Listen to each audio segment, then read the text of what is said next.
Halo, bagaimana kabar kalian? Semoga dalam keadaan baik ya. Sudah siap untuk belajar kali ini? Hari ini kita akan belajar mengenai perkembangbiakan hewan secara generatif. Sebelum membahas lebih lanjut, tahu dulu, apa sih tujuan dari perkembangbiakan? Ya, tujuan dari perkembangbiakan adalah untuk melestarikan jenisnya. Karena banyak sekali hewan yang saat ini sudah diambang kepunahan. Nah, sehingga untuk melestarikan jenisnya, perlu dilakukan perkembangbiakan. Pelestarian hewan juga dapat dibantu oleh manusia dengan cara mendirikan penangkaran. Ya. Masih ingatkah kalian pembelajaran waktu lalu bahwa perkembangbiakan hewan secara generatif akan diawali dengan pembuahan.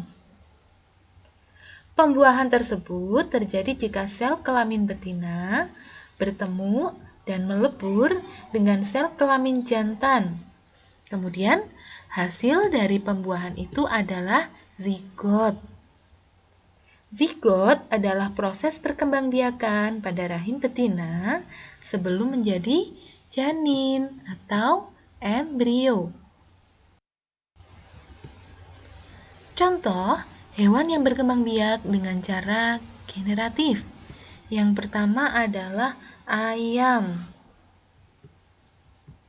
Ayam digolongkan sebagai jenis Aves. Dalam proses perkembangbiakannya akan diawali dengan fertilisasi, di mana hasil pertemuan antara sperma dan sel telur akan menghasilkan zigot, yang nantinya akan menjadi telur, dan di dalam telur tersebut terdapat embrio. Pada akhirnya, yang akan diselimuti oleh cangkang. Lalu, ia kini akan disebut telur, ya. Nah, proses tersebut dapat memakan waktu sekitar 24 sampai dengan 26 jam. Proses di mana telur akan menjadi ayam itu membutuhkan waktu sekitar 21 hari dalam kondisi dierami. Yang kedua adalah kura-kura.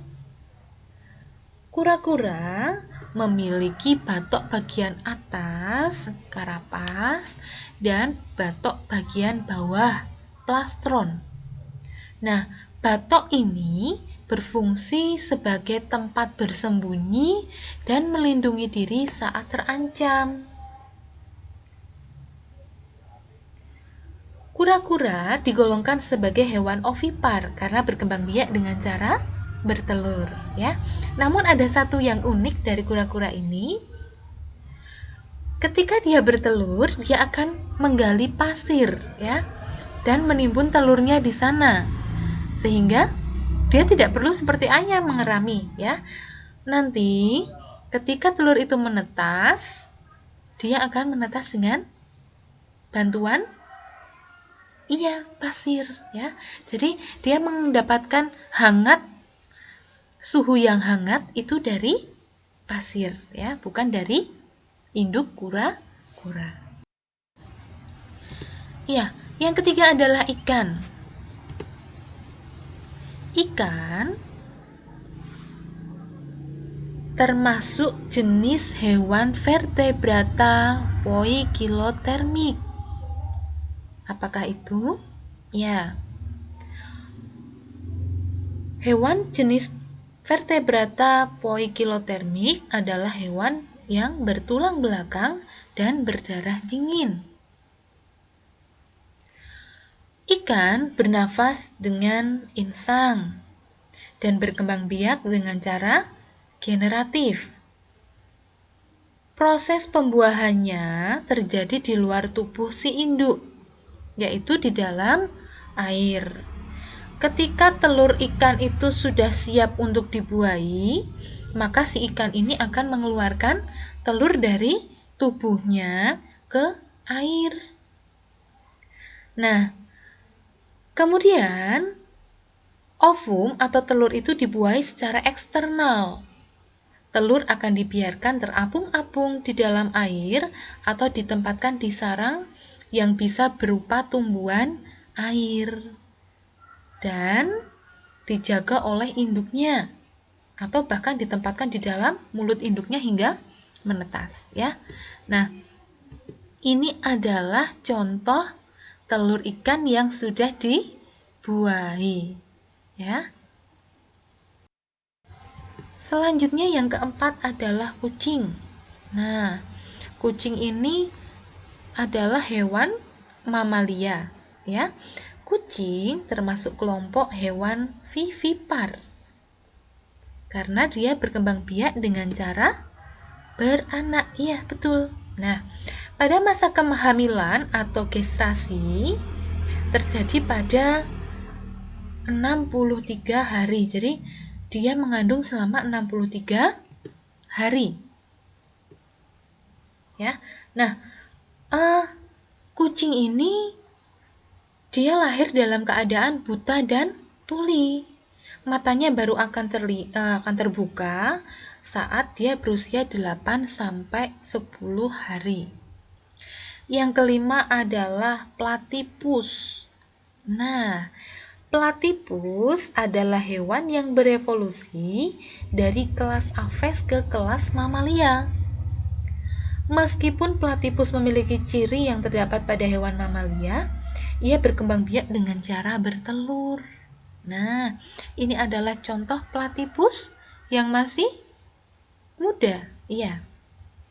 Platypus yang masih baru menetas. Nah, ini dia wujud dari platypus dewasa. Platypus ini berkembang biak hanya dalam waktu yang singkat, ya. Waktu mengandungnya hanya 10-14 hari saja. Jadi, embrio platypus ini berkembang sangat cepat, ya, dari hewan-hewan yang lain. Perlu kamu tahu bahwa selain hewan yang tadi kita bahas, juga ada ikan punggung duri. Ikan ini berkembang biak di dasar air. Nah, ikan punggung duri mempertahankan spesiesnya dengan cara membangun sarang seperti sarang burung, ya. Nah, ketika si induk ikan duri ini sudah mempunyai telur yang siap dibuahi, dia akan masuk ke sarang yang sudah dibuat si jantan, ya. Jadi nanti langkah pertama yaitu ikan punggung duri jantan akan membuat sarang di bawah air. Setelah sarangnya jadi, baru si jantan ini akan memanggil ikan punggung duri betina untuk bertelur. Biasanya ikan punggung duri betina bertelur sebanyak 20-30 butir saja.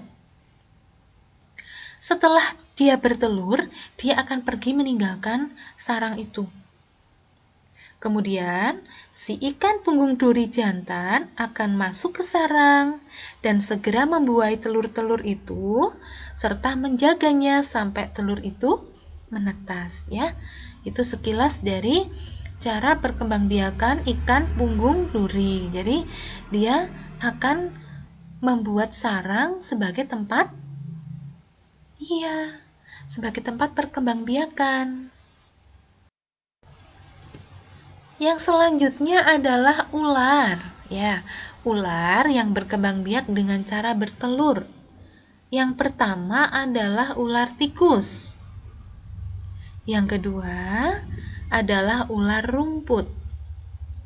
Yang ketiga adalah ular kobra. Dan yang keempat adalah ular mamba, ya. Ini sekilas pengetahuan tambahan. Bagian sudah ada soal yang tersedia. Silahkan kalian kerjakan dan jangan lupa like dan subscribe untuk pembahasan selanjutnya. Terima kasih, tetap jaga kesehatan, tetap semangat belajar. Sampai jumpa.